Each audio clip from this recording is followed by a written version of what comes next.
આવેદનપત્ર આપ્યું છે અને અમારી માંગ એ છે કે ગુજરાતમાં નાના મોટા 16 બનાવો બન્યા છે।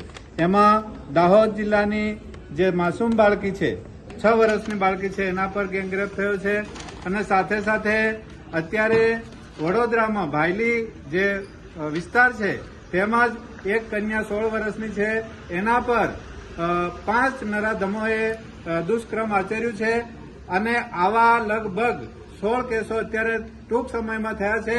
તો સદંતર આ ભાજપ સરકાર નિષ્ફળ નીવડી છે। તો અમારી આ સરકારને માંગ છે કે આ જે ગૃહમંત્રી છે એ ગૃહમંત્રીનું રાજીનામું અમારે જોઈએ છે। આ રાજીનામું ના આપે તો અમે આંદોલન કરવાના છે। હર્ષ સંઘવીએ અત્યારે એક જાહેરાત કરી છે કે આખી રાત ગરબા ચાલવા જોઈએ।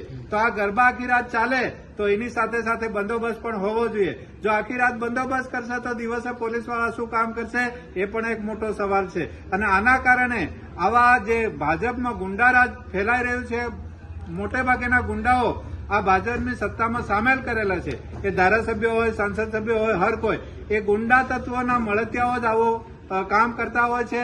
દાહોદમાં જે તોયણીની ઘટના છે એમાં આરએસએસના વિશ્વ હિન્દુ પરિષદના માણસ છે, તો એ લોકો આ જે ગુંડા તત્વને સહારો આપતા હોવાથી આ વારંવાર ઘટનાઓ બને છે।